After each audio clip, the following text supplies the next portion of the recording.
I'm here to help, ladies and gentlemen, okay? We've gone through and already completed 11 Dynasty rookie drafts. No, these are not mock drafts, and while mock drafts are very fun to do, while they are useful, it's not as useful as looking at some real money Dynasty leagues where people actually have Dynasty rosters attached to them, where they have to draft for maybe a little bit of their team need, and we can actually see where these players go. We can actually see what you can expect if you're sitting there picking at 11 and don't really know what to be looking at. So I combined all 11 of my Dynasty rookie drafts, and we have a concrete set of Dynasty ADP here that we can go off of. I think this will be very useful. And of course, as always, drop a like on this, subscribe to the channel if you play Dynasty Fantasy Football. And if you want my Dynasty rankings, which of course will be different than this, we've been updating them constantly, tinkering back and forth. You can find them on flockfantasy.com. When you sign up with promo code FLOCK, you are going to get 30% off any subscription. And with promo code FLOCK, yours truly will go through and make a podcast breaking down your Dynasty team. You can find that link in the comment section and the description. We actually wrote this as an article and posted this back on flockfantasy.com yesterday. But anyway, let's dive into this. And let's just go with the first name off the board, Bijan Robinson. Now, in those 11 drafts that we had, Bijan Robinson went #1 overall in 10 of them. One of those leagues, Anthony Richardson did go at 1, but in reality, 90 to 95% of the drafts that you will be in, Bijan Robinson will be the first guy off the board. I've had a lot of people messaging us that join flockfantasy.com when we break down their Dynasty team going, yeah, Mason, I have the 102, but actually the team at 1 needs a quarterback, so they're probably going to take Bryce Young. They're probably going to take Anthony Richardson. Don't get your hopes up. I understand that we can maybe dream that something like that happens. Very rarely, if ever, will it actually occur. If you want Bijan, you will have to be at 1. Now, going down to 2, 3, 4, we have a pretty strong tier here. In an overwhelming amount of these leagues, we had Richardson, Young, and Stroud going off the board 2 through 4. Now, we've had Anthony Richardson go off the board at 2 more than Bryce Young. Anthony Richardson looks like he is actually going to be the second player off the board in this ADP. And this makes sense because honestly, we've been listening to what people have been asking in the comment sections. And a lot of people have told us in the comment sections of our last few videos that they prefer Richardson over Young. And I've gone back and forth with this because Richardson has the rushing upside. Definitely, right? Richardson has the rushing upside that Bryce Young doesn't, and that translates to fantasy football points. So I needed to go through and reevaluate my own rankings because we have Bryce Young at 2 ahead of Anthony Richardson, and the ADP speaks differently. I think that we can take Anthony Richardson ahead of Bryce Young in a few different formats. If you're playing in a 1 quarterback format, take Anthony Richardson ahead of Bryce Young. Because in that 1 quarterback format, what matters at the quarterback position will be the ceiling of the player and not the floor. If you are going to be playing in a 10-team Superflex league, where on average, everybody's going to have 3 to 4 starting quarterbacks, and someone like Derek Carr, Jimmy Garoppolo, really not going to have any value. A floor of a quarterback doesn't matter nearly as much as the ceiling in a 10-team Superflex format, then I'm fine if you wanted to go through and take Anthony Richardson over Bryce Young. I will stick with my guns here, though. I will be taking the #1 player off the board in the NFL draft as the quarterback 1 in our Dynasty Superflex rookie drafts if there are 12 or more teams there. Maybe I'm a little bit biased, but the Carolina Panthers coaching staff, the NFL talent evaluators, tell us that Young's the quarterback 1 in this class. Richardson's the QB3. Even if Richardson has the rushing upside here, I'm going to go with Bryce Young instead, dependent on the format, of course. Now, going over to 4, we have CJ Stroud. And this is something that's going to be interesting to talk about because we've had a lot of people reaching out to us asking if they can take JSN at 4, asking if they can take Jahmyr Gibbs at 4. In the vast majority of the leagues that I am in, I've seen CJ Stroud go off the board here. I think when you have the 2nd overall quarterback in the NFL draft, you have to take this guy in Dynasty rookie drafts. And the main reason for this, right, is if we look at the QB landscape in the NFL right now. I mean, hell, go get in a Dynasty startup draft. Go look at what you have with the first 15 picks. 10 or more of them will be quarterback. You have the elite level quarterbacks in Dynasty. Then you have a massive gap with nothing in between until we have the borderline guys that maybe you can kind of be excited about. So in my mind, when we get the opportunity to possibly take someone that could one day be in that elite group of players, when it's so hard to come by those guys and it's almost impossible to trade for them, I will be going CJ Stroud, and that's what you're seeing in these Dynasty rookie drafts as well. And the vast majority of them, people are taking Stroud. If you're playing in a 10-team Superflex league where quarterback will be easier to come by, 10-team, I'm fine if you do you. If you wanted to go JSN, if you wanted to go Gibbs, sure. 12-team league, no. Now, going down to our next tier, this will be something I have to put a massive asterisk on. This ADP had Jackson Smith-Njigba and Jahmyr Gibbs, 5 and 6, but I want to put an asterisk on this because I was in all these drafts. I took Jackson Smith-Njigba probably in, I believe, 4 of those 11 Dynasty rookie drafts. If we ignore the drafts where I took JSN at 5, and honestly, it's probably not even a good idea for me to be taking Jackson Smith-Njigba ahead of Jahmyr Gibbs.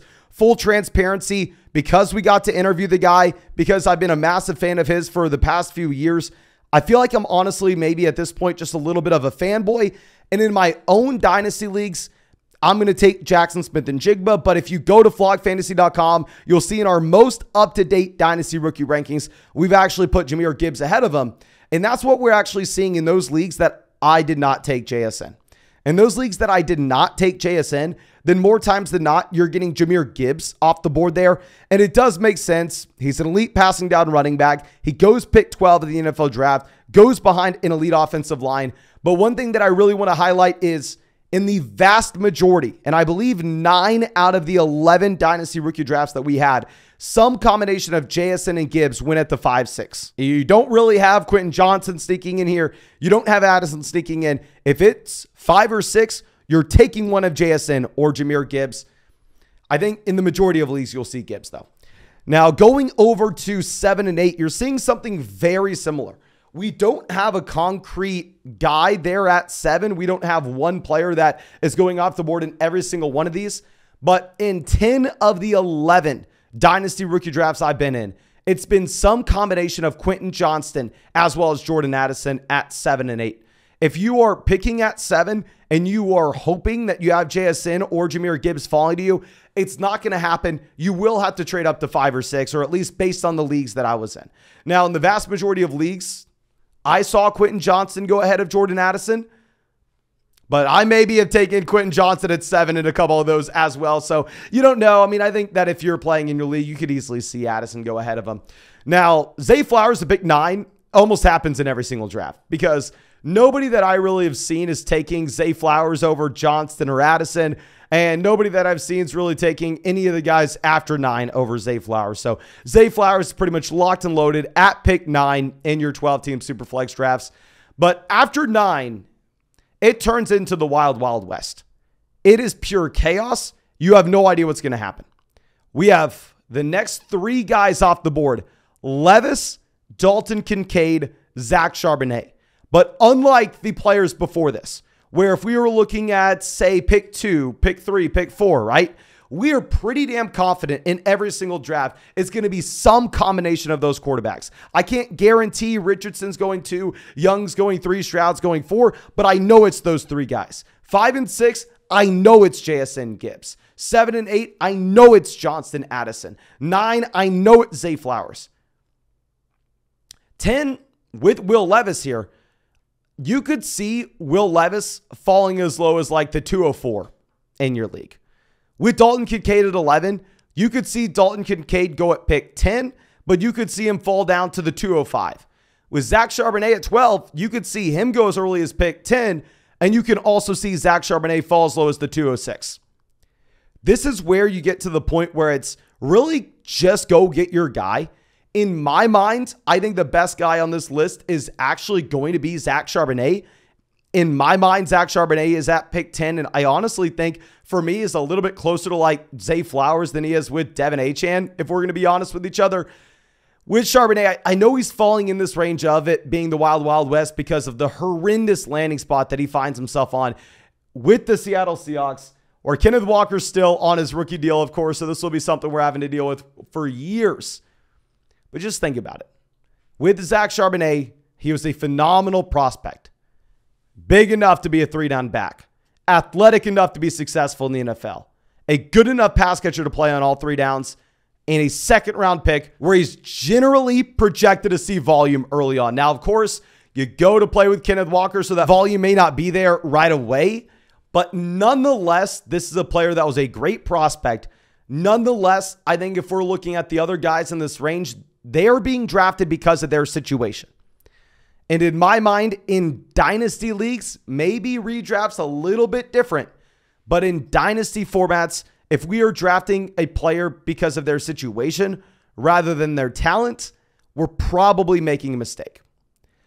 Now, let's go over to our next guy here. This next guy is going to be Devin A-Chain at the 201, and you've seen him fall as well, like to the 205, 206, so we're still kind of stuck in the wild, wild west where it's hard to know exactly what you're going to get. Michael Mayer, 202 as well. I do want to put a little caveat on this. All of these leagues were 1.5 points per reception for the tight end position. Keep in mind, 1.5 points per reception for the tight end position doesn't make a big difference in how you should value tight ends, whether they're rookies or veterans. If you disagree with that, I highly recommend going to flockfantasy.com, checking out our Dynasty research book that we have underneath the draft guides. In that Dynasty research book, I have an entire chapter in breaking down the numbers on exactly how tight end premium affects the way that you should value these players. And 1.5 tight end premium, not going to make too big of a difference.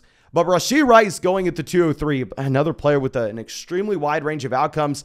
Condre Miller, 204.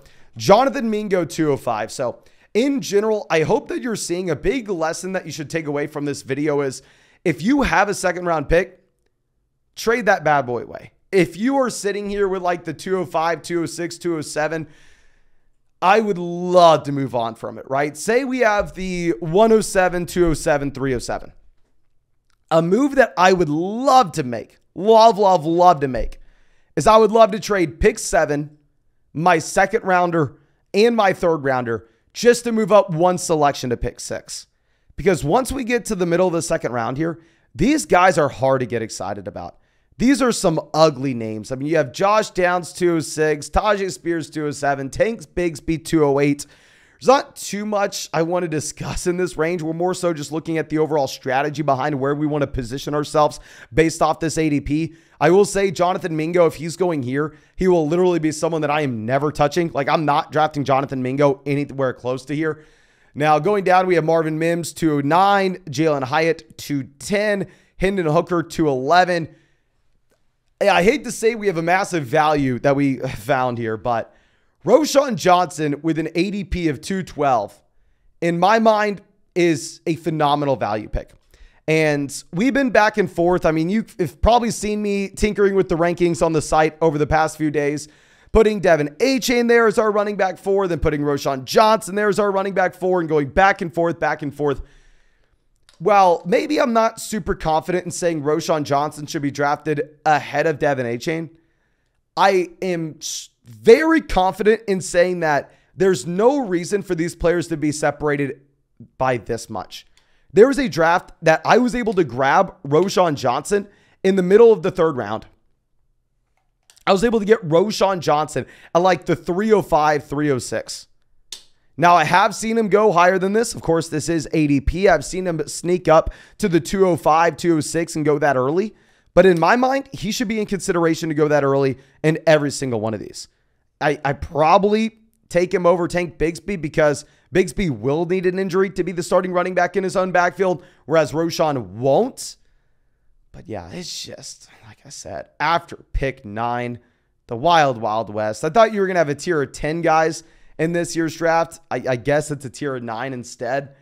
But we have the third round mapped out. I made a post with all of this Dynasty ADP on flockfantasy.com, including the third round. If you want to check it out, of course, go sign up for flockfantasy.com. Use promo code FLOCK, 30% off any subscription. Not only 30% off any subscription, but also my Dynasty rookie rankings, access to so much premium content. And with promo code FLOCK in particular, yours truly will go through and make a podcast breaking down your Dynasty team with that Mother Flocker tier. So make sure you go take advantage of that. You can find the link in the comment section and in the description.